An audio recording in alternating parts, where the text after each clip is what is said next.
This 7-foot fully contained camper has more features than any camper we've ever made. Before we get into all the details, let's go find camp.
That was such a fun drive in, and now that we have camp set up, I couldn't be more excited to introduce to you our new Hawk Plus flatbed.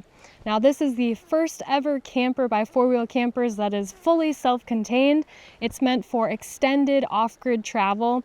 It has more battery capacity, more fresh water storage than ever before, gray water tank, and this camper is 7 feet long, so the interior kind of living space and storage is a bit different than our previous models. We'll get into all that nitty-gritty stuff later.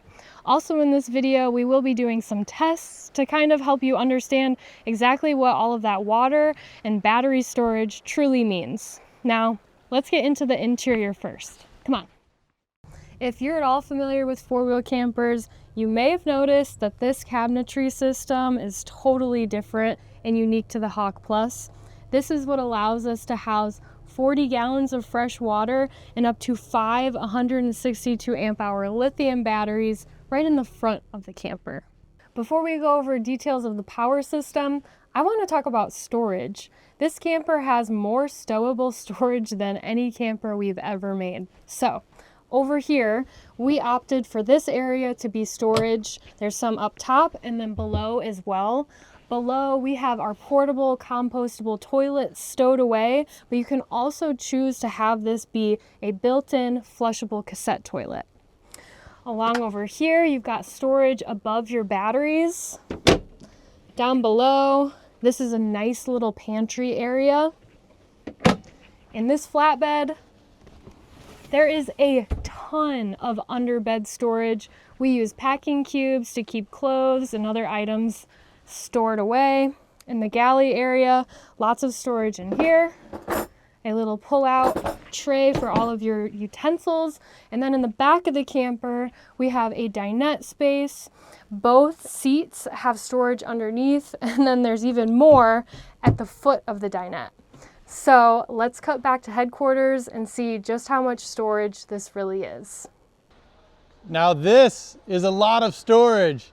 The new Hawk Plus model is 102 inches long, 80 inches wide, and inside, when the roof is popped up, has 412 cubic feet of storage space. Now let's reel this in a little bit. Now what you're seeing here is inside stowable space. We offer 40.6 cubic feet of stowable space for your gear. Whether you're a couple or a family, the new Hawk Plus has tons of room inside. You can bring all your equipment, all your gear, and still have fun. we wanted to show you how this compares to maybe something like the Sprinter van, the van life crowd. A normal like 144-inch wheelbase Sprinter is going to give you about 319 cubic feet of storage. The longer big boy Sprinter vans at 170-inch wheelbase will give you approximately 533 cubic foot. Hawk Plus, the new version, comes in at 412 cubic foot of space inside, kind of in between the two sizes of van, so it gives you the best of both worlds. And on top of that, we have storage in many other areas, from the molly rack to the roof rack to the 4 Norwell storage boxes, the slide out tray, and then also if you're just traveling as a couple, the back seat of your truck can be a huge resource, more gear or a rear seat delete. Well, that was fun. Now let's talk about power. So the Hawk Plus flatbed comes standard with one 162 amp hour lithium battery. This specific model has 3 batteries. So they're laid out 1, 2, 3, and then if you opt for the additional 2, they'll be in this cabinet right here, kind of eating up your cabinetry space, but you'll get 810 amp hours of lithium battery, and regardless, you get the upper cabinetry space. You can opt for up to 500 watts of solar on this roof. Additionally, there is an optional 2000 watt inverter that you can get.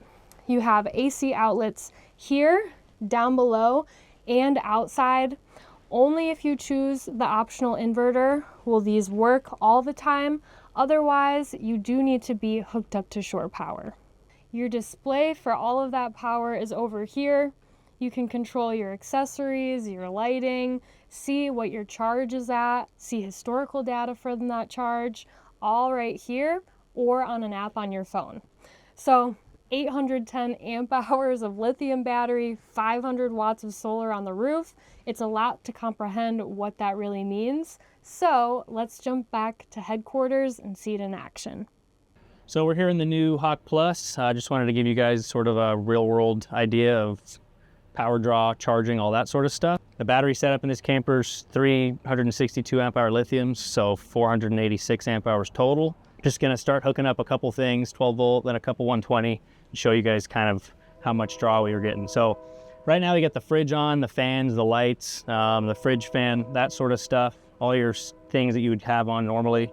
We're at about 99%, saying right now with the solar we're getting, we're kind of behind a building, so we're not getting full sun. It would take about 3 hours. So we'll start plugging some 12 volt items in. We'll start with the Starlink. So we'll flick that on, see what changes there. We're at about 13 amps of load right now. We'll start plugging in some devices here, see how all that changes. So you can see that kind of rising. We're at 14, 15 amps of load now. At this point, we're at a little bit of a deficit. So assuming you had all the same stuff we have plugged in right now with the battery system and the solar we have, you could run like this for about 9 days, assuming you're getting a similar amount of solar every day. So we'll start plugging in a couple more things. I'll turn the inverter on real quick, and we'll plug in a laptop and then start boiling some water. So with the inverter on and nothing attached, just idling, the inverter draws a few amps, about 1.5 amps. So now we're at 16.4. So plug a laptop in here, see what happens there. Give it a second here. So idling right around 16 amps of draw right now.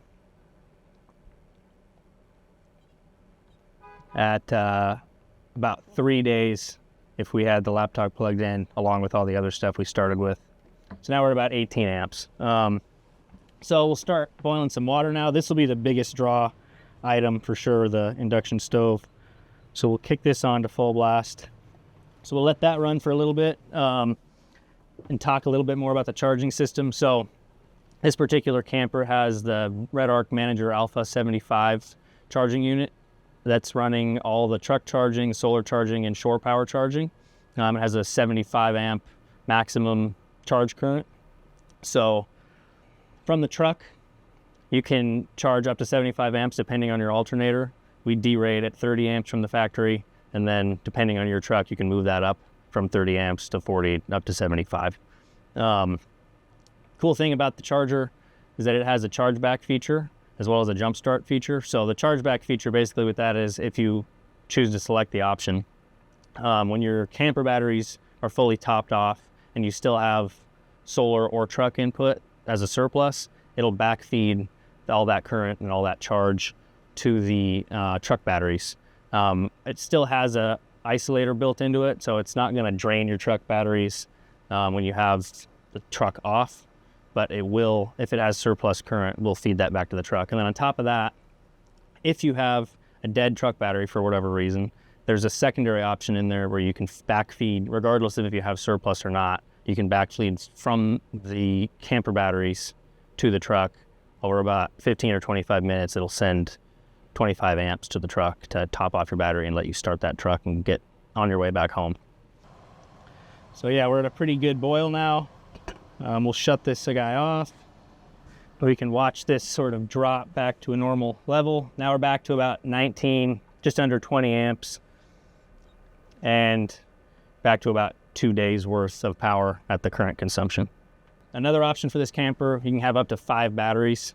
So we're at 486 amp hours right now. The maximum would be 810. So you can multiply whatever the number is here by about 150%. So if you had the max amount of batteries right now, you would have, just under 4 days probably, assuming you had the same amount of solar. And then if you bumped up solar from 250 to 500, you'd increase that number even more. We've got about 12 to 13 amps of solar coming in right now. And if you had 500, that would bump to just under 25 probably. So that's assuming you're stationary.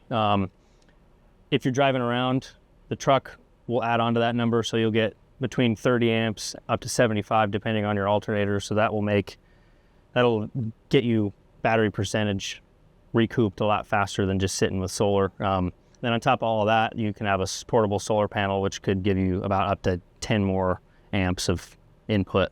So this number could conceivably be a little bit higher than it is right now.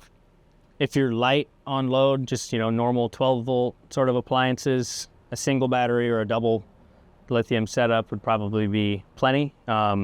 Even with the single, if you're driving around every couple days, you'll probably be hard pressed to bring that below 50%.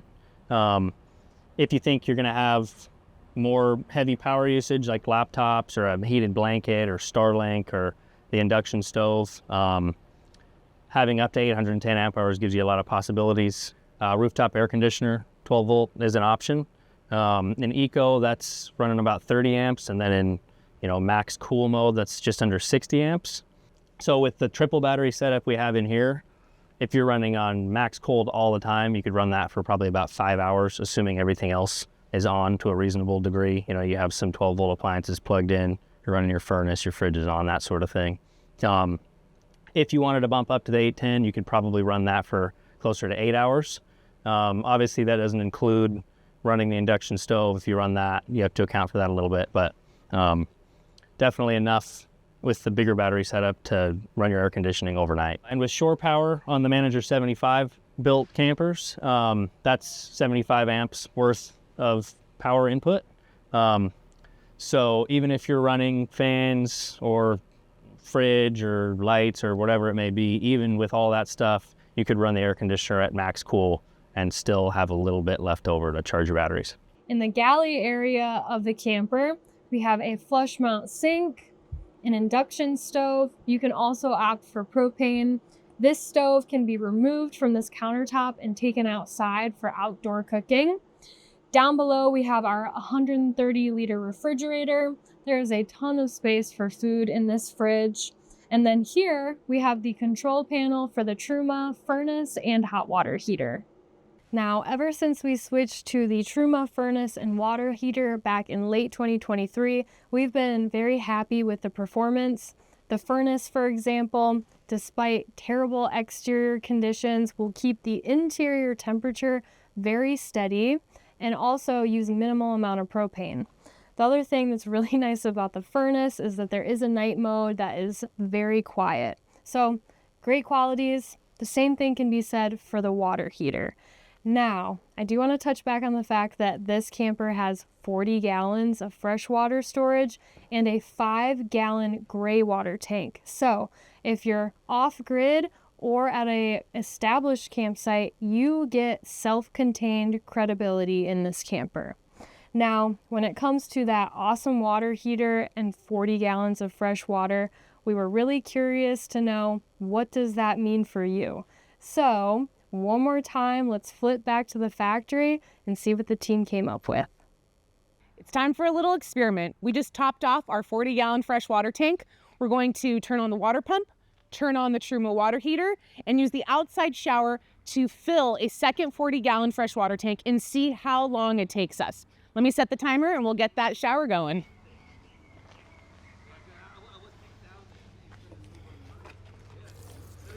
All right, that's filling.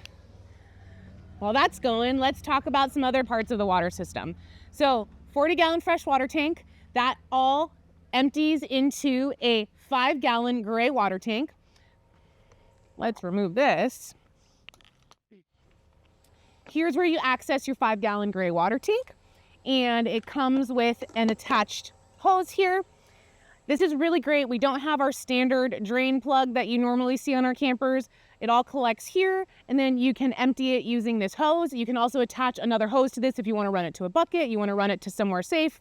That is a super awesome option.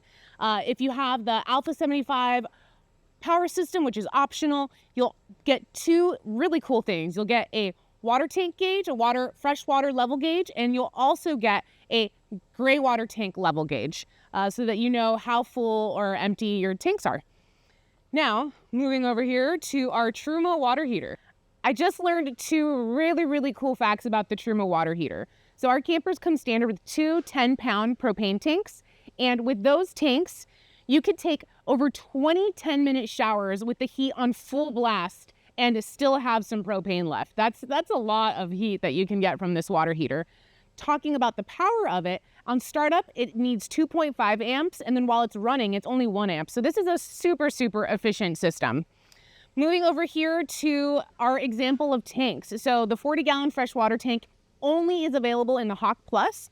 And next to it here, you're gonna see our two standard 20-gallon freshwater tanks that are in all of our campers. And so you can just see there's a huge difference in the capacity. There's so much water. You can take showers, you can wash your dishes, you can wash your dog. This just allows you to stay out longer, fill up less, and be out there adventuring for longer periods of time. Man, this thing is still going. We haven't even made a dent in it.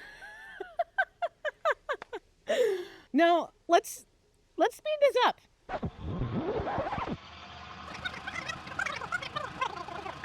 All right, I had the Truma water heater set to 104, and right now it's reading 107.6. So that's still coming out pretty, oh, now it's reading 109. That's hot.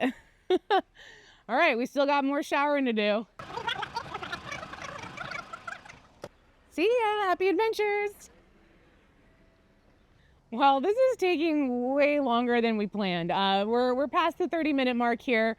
We got to get back to work. The cameras are overheating because it's a nice sunny day here in Woodland. Before we go, we want to show you just the flow that you can expect from this shower head. So it is a low flow shower head so that you do conserve water. It's a nice flow. This is nice warm water. You can definitely shower with this, be comfortable, feel clean and fresh on the trail. I also really love using this to wash dishes outside. It's when it's nice out, you kind of want to be outside, and so I use that for this as well. A little bit how this works: if you flip it up, it stays on. If you press it, it turns on and off. Again, really robust system. We are going to continue to fill this tank, so we'll let you know if our cameras make it in the heat. But we're gonna fill this thing up. We'll give you a final time no matter what.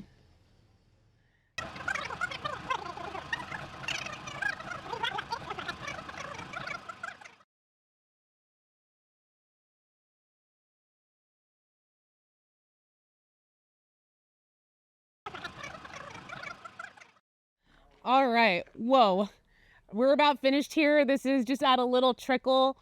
We stopped it at 58 minutes and 10 seconds. Holy moly, that's crazy. So the tank is filled up to here and it doesn't look full. The reason is that typically this is installed on its side. We have this upright, and it's also, you know, being supported by the ground. So this one, just independent like this, is bowing out a little bit, which is why this isn't full. But we have just a little bit of water left in here. Pretty incredible. We're now in the dinette area of the camper with some awesome panoramic views of outside. The dinette's great because it gives you a little side space to be completely out of the way of anybody who's cooking or cleaning or doing whatever they're doing in the galley. Now you can fit 4 adults here or 2 very comfortably. If you wanted an interior shower in your camper, that would go down below where my feet are, and the shower pan would take up the storage down there. If you're wondering how many people this camper sleeps, you'll be happy to know that the dinette converts into about a twin size, a little bit bigger than a twin size bed, so you can fit an adult here comfortably or 2 small kids. Additionally, we have the cab over area with the mattress that converts into a king size bed. For a family of 4, I often hear that one parent will sleep on the king size bed with 2 littles, and then the parent that's a little more of a finicky sleeper will sleep down at the dinette.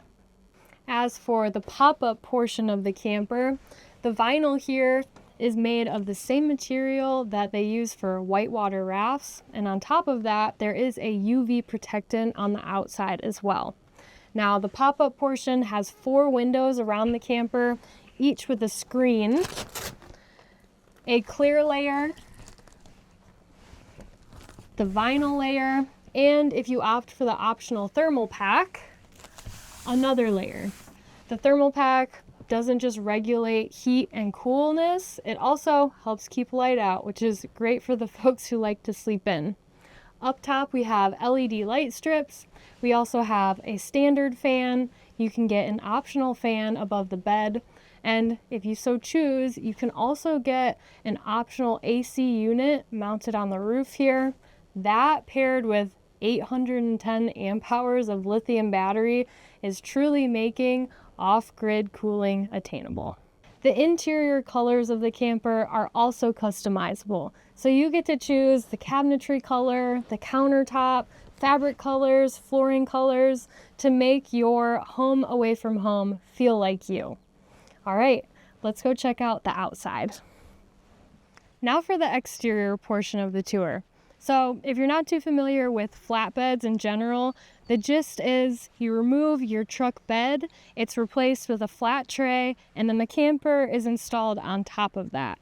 Flatbed trays are great because they give you more interior layout space. They have exterior storage, and oftentimes they even have extra water storage. But let's stick to the camper. So on the passenger side here, we have lots of lighting options that you can choose from. Side floodlights, side lights, the porch light, and then even exterior downlights. Last night on the river, we had the side floodlights on, lighting up the river. It was awesome. What we have here is essentially an access point. Now the water tank in here is so big, and we were determined to keep it as forward as possible, that we needed to make another access point to reach the bolt that connects the camper to the tray. This access does make it a little bit better for install, making sure everything goes smoothly, and it offers a little bit of exterior storage that is lockable. Above, we have these steps that allow you to access the roof. These are also great points to hang things from the side of your camper. Above is the Fiamma awning. It's super simple and easy to deploy, which is something I love about it. The door itself is lockable with a deadbolt. Behind it, there's a latch to keep the door secure when you want it open. A screen door here, which you can close, and allows a lot of light and air in the camper. Here we have some exterior power, a USB and USB-C charge, AC, the port for a Starlink Mini, and then quick connect for propane so that you can cook either induction or propane stove outside. Now this feature is totally unique to this flatbed camper. I love this. It's a lockable access to your interior storage. So this leads into the bench area. You can fit a lot of things in here and take them out right through this door. This has also been acting as a little bit of a table. So we've set the speaker here, drinks here, and it's kind of been a little congregation zone. Coming around the back of the camper, you'll notice this huge molly panel. This provides ample room to mount max tracks, rotopacks, trasheroos, whatever accessories and gears that you may need on the trail. Up top, this specific flatbed was optioned with our rear floodlights. On the driver's side, we have this SAE port for a portable solar panel, your storage for two 10-pound propane tanks.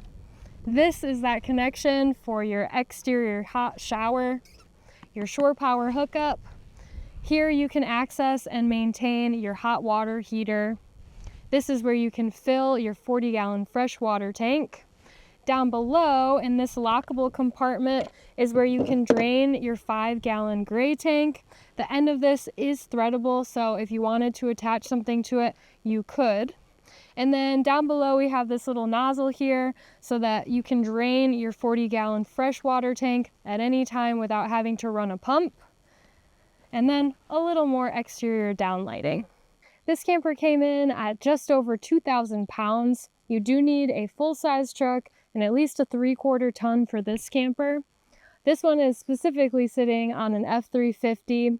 Preferably you can get something with leafs in the back, so you can do what we did, which was add a couple of leaves to maintain a good rake. Based on how this thing drove in yesterday, it's ready for anywhere I would want to take it.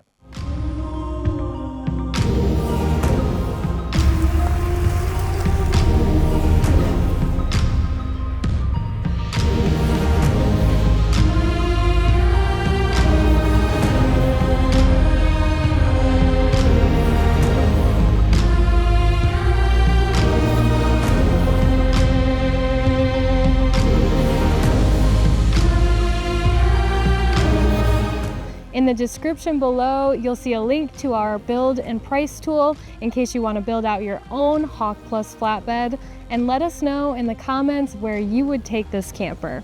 Maybe we'll see you there.